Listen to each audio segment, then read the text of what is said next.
Di IAM 2026 Surabaya kali ini, tim Autoris Fastunur berhasil ngobrol bareng sama anak muda dari ITS, yaitu tim Nogo Geni.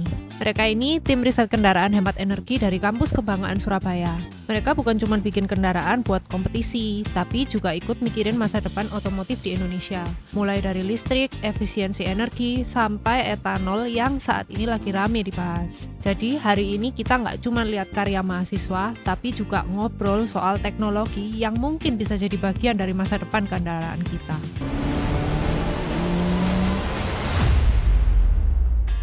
Kita kenalan dulu aja. Ini dengan siapa? Oke, kenalin kan nama aku Mauladi Dr. Ahmad. Bisa dipanggil Yuda dari Nogo Geni Testing. Yuda. Oh, Yuda. Ya. Oke. Kalau saya bisa dipanggil Bayu. Bayu. Kenalin aku Ratska dari Nogo Geni Testing. Ratska. Ratska. Ini semuanya masih statusnya sekolah atau sudah lulus? Kalau dari kita sendiri tuh kita lagi mahasiswa kebetulan dari Institut Teknologi 10 November. Gitu. Jadi kita kebanyakan dari semester 4. Oh, ini semester 4 Mas ya? Ya, kita bertiga dari semester 4. Oke. Terus ini memang jurusannya jurusan apa ya? Kalau kita sendiri tuh sebenarnya jurusannya dari semua jurusan yang ada di ITS. Jadi kalau misal saya sendiri dari Teknik Material Metalurgi. Saya dari Departemen Mesin Industri. Kalau aku dari Teknik Elektro. Teknik elektro. Campur-campur. Campur, betul. Oke. Ini kan kalian itu dari namanya ini timnya Nogo Geni. Betul. Nah, sebentar cerita sedikit Nogo Geni itu sebenarnya tim apa sih? Oke. Jadi aku izin jelasin ya Kak ya. Jadi Nogo Geni sendiri itu adalah tim riset dari Institut Teknologi 10 November yang fokusnya itu di kendaraan hemat energi dan juga tentang apa ya, pengembangan tentang go green lah kayak gitu. Ya, jadi kita itu base-nya emang dari 2011. Dari 2011 itu dari TA-nya Mas Mbak kita waktu itu dari D3 Teknik Mesin Industri waktu itu. Dan sekarang udah jadi D4 kayak gitu. Jadi berkembang hingga sekarang jadi tim kompetitif lah. Jadi ikut perlombaan dan juga ikut beberapa kegiatan lainnya kayak gitu. Oke. Terus kenapa kok pilih nama Nogo Geni? Kalau Nogo Geni sendiri itu sebenarnya itu udah dari lama. Dari dulu emang udah namanya Nogo Geni. Sempat ganti nama itu jadi Pancasona. Terus balik ke Naga Geni, waktu lebih ke Indonesia banget. Terus balik lagi ke Nogo Geni. Nah, Nogo itu artinya naga, kalau Geni kan artinya api. Nah, itu tuh ada filosofinya juga dari kita. Filosofinya tuh kayak semangat tim lah, membara buat kita itu bisa mengikuti kompetisi itu tadi gitu. Keren. Oke. Berarti kalian ini udah dari semester 1 itu sudah jadi tim atau gimana? Atau baru-baru ini aja?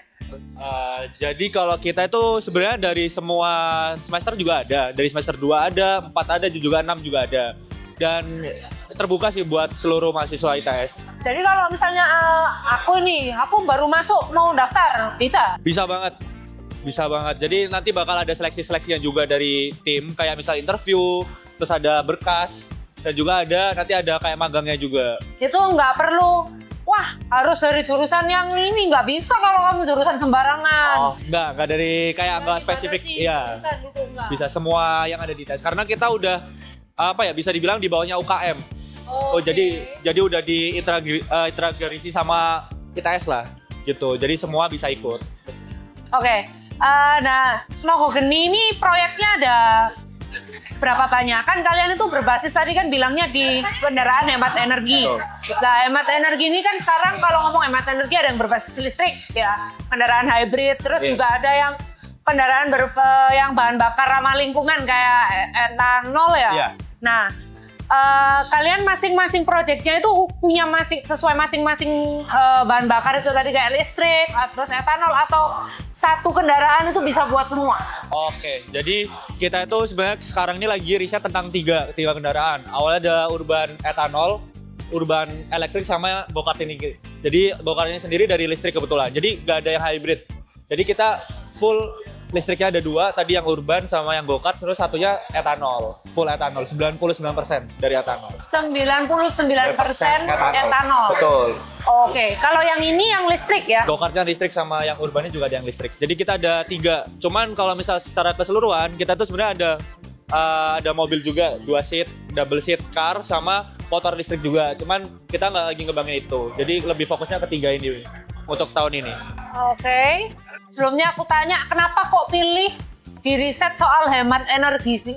Jadi lebih fokusnya ke hemat energi itu karena kita tahu bahwa kendaraan itu salah satu emisi terbesar lah yang ada di Indonesia saat ini. Apalagi dengan adanya isu-isu tentang kendaraan yang sekarang lagi marak-maraknya tentang hybrid, tentang listrik, itu kita jadi lebih bisa mengembangkan bahwa teknologi dari Indonesia itu nggak kalah dari luar gitu. Apalagi kan kendaraan kebanyakan dari China, dari Jepang, dan dari Eropa kan. Jadi kita mau nunjukin bahwa riset mahasiswa itu juga bisa gitu. Terus kan kalian ngembangin yang terakhir ini soal go-kart listrik. Nah, tujuannya kalian go-kart listrik ini lebih ke untuk riset, untuk pemakaian secara massal, jadi edukasi publik, atau nanti pengarahannya itu ke arah seperti EV, platform EV gitu. Oke. Jadi untuk go-kartnya sendiri ini kita fokusnya di perlombaan untuk saat ini. Kita ada mengikuti perlombaan PLN Ice, itu yang diadain sama PLN kebetulan. Dan di situ kita bakal mengikuti 2 perlombaan, ada race balapannya sama yang satunya itu rancang bangun dari nol sampai jadi kayak gini. Nah, nanti untuk edukasi publik itu sebenarnya kita cuman mengikuti kayak exhibition kayak gini. Seperti itu. Jadi kita lebih ke risetan seperti itu buat go-kartnya. Seperti itu. Soal bikin kendaraan ini ya, ini kan kendaraan listrik. Itu tantangan terbesarnya bikinnya tuh di mana? Baterai, terus pendinginan, safety wiring atau gimana? Oke, saya bisa jelasin. Jadi untuk tantangan itu ada banyak. Salah satu ada baterai. Jadi baterai itu kita nyari yang memiliki kapasitas yang tinggi dan kemampuan discharge yang baik. Terus buat kontrolernya kita harus cari kontroler yang dia tuh sesuai dengan kemampuan si motornya. Kalau dia motornya butuh daya yang besar, si kontrol ini harus bisa menampung daya yang besar juga. Berarti banyak faktor ya. Oke. Terus kalau misalnya dari kendaraan go-kart nih mau diterapkan ke kendaraan harian misalkan ya. Nah, itu bagian mana yang paling mungkin bisa diambil dari riset kalian ini? Entah itu dari battery management, controller motor, rangka atau apa? Jadi kalau hal yang dapat kita ambil dari go-kart ini salah satunya ada baterai. Kita tuh cari baterai yang dia tuh memiliki life cycle yang tinggi atau masa pakai yang tinggi. Terus buat kontrolernya kita juga harus cari yang kontrol itu masa pakainya itu bisa yang lama juga. Soalnya kan go-kart ini kan kita fokusannya kan buat balapan. Sedangkan kalau mobil yang biasa kita gunakan sehari-hari itu kan fokusannya kita buat mobilisasi buat sehari-hari. Jadi beda fokusan. Kita cuma ambil bagian-bagian yang penting aja. Oke. Nah ini kalau ngomong soal ini kan listrik ya. Kalau kita kalau sepengetahuan saya, kalau misalkan kendaraan listrik yang EV itu mereka kan sistemnya itu ada yang namanya regenerative braking kalau nggak salah ya. Ketika ngerem dia bisa simpen itu jadi energi kan. Lah kalian itu juga menerapkan seperti itu atau enggak? Nah kalau di go-kart sendiri itu kita masih belum menerapin karena kan kita fokusnya itu buat balapan, bukan buat ngejar. Kita bisa pakai untuk jangka panjang. Kalau mungkin di mobil itu bisa diterapin karena kan di mobil kita kan nggak pakainya kan buat jangka panjang. Itu si motornya itu juga bisa ngecas si baterainya. Jadi kita itu nggak harus kayak tiap jalan bentar ngisi baterai lagi, jalan bentar ngisi baterai lagi gitu. Oke, ya. Berarti sampai sekarang masih terus dikembangin ya ini Pak. Terus tadi kan kalian sempat bilang kalau kalian tuh ngembangin juga yang berbahan bakar etanol kan. Berarti itu kan etanol itu kan ada banyak ya, ada bioetanol, ada E5, E10 ya. E85. Lah itu bedanya tiap tipe itu apa sih? Terus bedanya sama bensin biasa itu apa? Jadi ini bisa aku jawab ya. Buat perbedaan dari E5, E10 sama E85 itu jumlah kadar persentase dari kadar etanol yang dicampur sama bensin. Nah itu tiap campuran-campuran itu membawa dia karakteristik tersendiri. Entah itu efeknya ke torsi jadi lebih besar atau jadi kecil.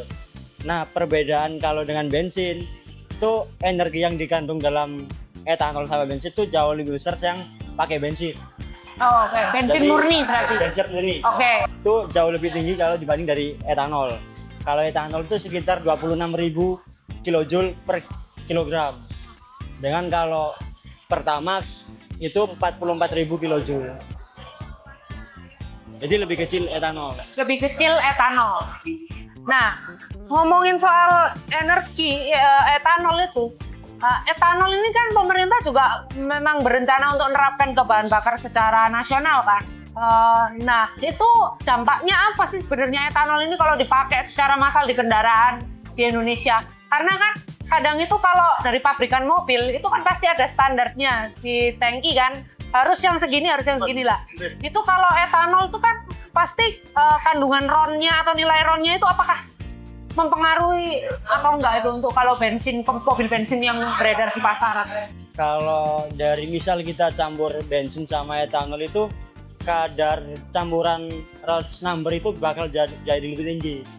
Jadi nanti bisa jadi dia kompresi ditinggikan lagi buat penyesuaian pemakaian etanol tadi. Jadi kalau kita misal pakai sehari-hari itu perlu beberapa penyesuaian untuk pemakaian etanol. Tapi itu berefek enggak ya? Berefek ke misalnya filter bensin atau selang-selangnya atau gimana gitu kalau misalnya pakai yang bahan etanol? Karena kan setahu saya kalau etanol ini kan sifatnya menarik air ya. Melihat dari yang disebutkan tadi sifat-sifat etanol itu kan dia menyerap kelembapan. Jadi kalau misal dia disimpan terlalu lama, misal di tempat yang berkandung besi gitulah, dia nanti sifatnya menyerap kelembapan. Nah, semakin lama kelamaan itu dia akan memisahkan diri dari bensin. Nah, dia turun ke bagian bawah sehingga antara air etanol sama bensin itu kepisah. Nah, dijadian ke situ itu maka terjadi korosi yang menyebar lah. Korosi di tangkinya. Ya. Oke. Oh. Nah, kalau misalkan sampai terjadi korosi seperti itu, yang harus diperhatikan kalau pemilik mobil yang zaman sekarang nih ya, itu kira-kira apa kalau misalkan etanol itu ternyata membawa dampak seperti itu? Ada nggak yang bisa dilakukan? Kan kita nih ngomong, ini kan kalau kita mau ngedukasi orang awam kan juga harus tahu ya gimana sih? Kalau misal etanol benar-benar dipakai, itu mungkin kita perlu di beberapa penyesuaian, misal kita nyimpan di tangki bahan bakar lah. Mungkin kita perlu memodifikasi tangki tersebut, entah itu di coating atau diganti materialnya, agar si etanol di dalam itu nggak cepat bikin korosi, dan di dalam tangki itu nggak bikin dia memisah lah, atau separation gitu, memisah antara bensin sama etanol. Jadi tetap kecampur ya di satu. Berarti intinya tuh bisa dibilang kalau misalkan ini ngomong kata, oke aku beli dari SPBU nih, tangki dari penampungan SPBU itu juga harus di treatment supaya meminimalisir tadi itu terjadinya kelembapan. Oke. Banyak orang tuh kan takut sekarang itu kalau pakai bahan bakar yang bersifat etanol itu bisa merusak kan, mereka khawatir sama mobilnya. Nah, menurut dari riset Nogogeni sendiri, kekhawatiran netizen ini itu valid atau perlu diluruskan? Sebenarnya tuh etanol nggak merusak ya. Dia merusak kalau misal nggak dilakukan penyesuaian. Jadi misal kalau kita ambil pakai S10 lah, dia kan cuma 10% dan 90% kan campuran bensin. Nah itu kita sesuaikan lagi buat entah itu buat di motor penyimpanan atau buat kita pembakaran kita jadi lebih baik. Nah, kalau menurut Nogogeni sendiri, Indonesia ini lebih realistis untuk menuju ke EV penuh atau ke hybrid atau ke bahan bakar biofuel atau kombinasi dari semua? Nah, dari ketiga tadi kan itu kan memiliki kelebihan sama kekurangan masing-masing kan. Nah, itu yang pakai elektrik itu jadi lebih baik, nggak ada polusi, emisi dia turun. Sedangkan kalau pakai hybrid dia tetap ada emisi karbon tapi lebih turun. Sedangkan kalau pakai biofuel dia juga membawa dampak yang sendiri.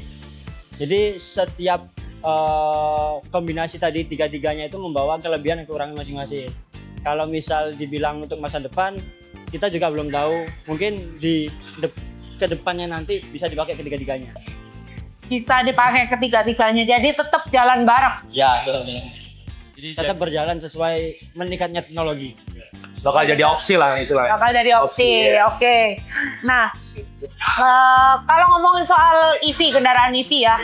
Kendaraan EV itu kan kalau di Indonesia itu ada PHEV, kemudian EV, terus BEV. Bedanya apa sih tiga-tiga? Jadi setahu aku sendiri ya kalau EV itu kita kan kendaraan listrik kan. Jadi setahu itu kalau beda di bahan bakarnya. Kalau full EV itu kan kita cuma pakai baterai. Itu ada juga kita tuh pakai baterai sama engine. Jadi satu gitu. Jadi hybrid. Itu satu lagi ada hidrogen. Jadi itu mengubah dari hidrogen buat jadi energi listrik yang nantinya buat memutar si motornya. Oh, oke. Kalau dari tiga itu, yang paling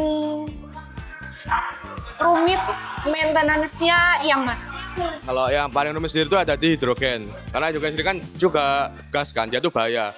Kalau seandainya dia tuh meledak, dia tuh bakal bisa membahayakan si drivernya. Ini kan go-kartnya bisa dinaikin, Bisa. terus bisa dibuat balap. Bisa. Ini mirip konsepnya yang dipakai sama mobil F1 nggak sih? F1 itu kan sekarang kalau yang baru kan juga dia sistemnya hybrid. Hybrid. Ya. Mirip nggak? Kita tuh sebenarnya kayak Formula E. Kalau misal kakak tahu Formula E, itu kan full listrik kan. Iya. Jadi kita sama, kita juga fokus di listrik. Kalau misal di F1 kan itu hybrid gak sih? Iya, hybrid tuh. Kalau ini kita full listrik kebetulan. Oh. Jadi lebih kayak Formula E. Itu lebih kayak Formula E emang serupa atau sama atau gimana? Kurang lebih kalau misal Formula E itu lebih ke atasnya lagi, lebih ke peningkatan risetan lagi. Ini masih di Masih bawahnya tuh. Formula E. Ini awal mula munculnya Formula itu awalnya dari Oke. situ. Jadi kan awal mula. Cikal bakal. Iya, jadi kan cikal bakal itu awalnya kan dari mesin pemotong rumput. Benar. Terus ke go-kart ini. Betul. Terus baru ke Formula itu tadi. Jadi ada risetan terus gitu. Berarti nanti bakal jadi yang Formula E. Insya Allah. Iya, iya, Semoga iya. ke depan bisa. Bisa ya, bisa. Terus kalau misalkan kalian kayak gini ya go-kart, itu ini kan nggak dipakai balapan terus. Iya. Pasti kalian juga harus maintain. Betul. Maintainnya itu yang paling rutin harus diperhatiin apa? Kalau dari maintenance sendiri pastinya ada di baterainya. Kan baterainya kan setelah kita pakai baterai itu kan dicas lagi. Kan baterai sendiri kan itu juga ada masa pakainya, lifetime ya. Kalau umurnya itu udah pendek, kita juga harus ganti baterainya biar kita itu bisa memakai daya maksimal dari si baterainya. Ini kalau misalkan balapan pakai ini switch-nya khusus nggak? Kayak Formula One itu kan khusus, Formula E Iya. khusus ya? Iya. Ini ada? Kalau kita juga ada khususnya. Ada juga? Iya, kita juga pakai helm kayak gitu. Oh, pakai benar. balaclava Iya. dan lain sebagainya. Iya, pakai. Oke. Jadi biar stop safety.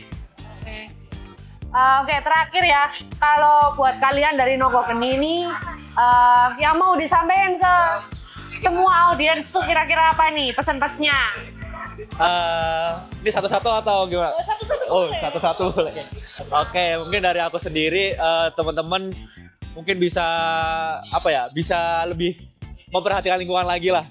Karena kita tahu semakin lama kita di bumi ini semakin banyak emisi yang ada, apalagi kendaraan-kendaraan yang ada di lingkungan kita gitu. Jadi harapannya teman-teman semua juga bisa lebih konsumtif juga dan juga lebih efisien juga dalam penggunaan. Kalau bisa menggunakan kendaraan umum lah. Iya betul. Gitu juga bisa. Itu aja sih dari aku. Oke. Kalau dari aku mungkin melihat dari orang-orang dulu sampai sekarang itu kan bisa dihitung polusi itu kan udah banyak ya. Mungkin buat teman-teman masa sekarang atau di atas saya atau di bawah saya itu bisa memilih teknologi yang jauh lebih baik. Entah itu dari PHV, EV atau biofuel. Sehingga untuk anak-anak kita ke depan, masa yang akan datang itu nggak terkena dampaknya seperti sekarang. Kalau dari aku sendiri, mungkin kan sekarang masih banyak yang nganggap tuh EV sekarang tuh masih belum bisa jadi kendaraan buat masa depan. Nah, kalau menurutku sendiri tuh EV itu mungkin bisa jadi jawaban buat lingkungan yang lebih bersih. Pesan-pesan kalau misalkan barangkali ini mau pendaftaran mahasiswa baru kan? Iya. Nah, ayo ada pesan nggak? Barangkali ada yang mau ikut daftar di Nogokeni. Oke, jadi buat teman-teman yang mau masuk ITS, terutama yang mau masuk ITS dan mau join di tim riset otomotif yang ada di Nogokeni, itu bisa banget langsung join aja. Stay tune di sosmednya Nogokeni ITS Team yang ada di Instagram, TikTok, website maupun LinkedIn-nya. kalian bisa langsung join aja, nanti bakal ada pengumuman di situ. Dan semangat buat teman-teman yang mau masuk ITS. Gitu aja. Thank you ya. Thank you, Kak. Thank you. Sukses terus. Moga-moga lancar dari Formula E. Amin. Amin. Terima kasih. Terima kasih, Makasih Kak. ya. Nogogeni ITS bisa jadi bukti kalau anak muda Indonesia bukan cuma bisa ngomong, tapi juga bisa ikut ambil bagian dalam membangun masa depan otomotif. Buat kalian yang tertarik untuk ikut riset otomotif dan juga ingin ikut ambil bagian membangun Indonesia lebih baik, nah kalian bisa juga gabung bareng tim Nogogeni ITS. Ini bisa jadi inspirasi banget, apalagi sekarang lagi musim penerimaan mahasiswa baru. Nah, support terus ya karya anak bangsa. Dan jangan lupa, kalian juga bisa like, share, dan follow Autoris Fast Tuner buat obrolan otomotif yang lebih dalam tapi tetap enak ditonton.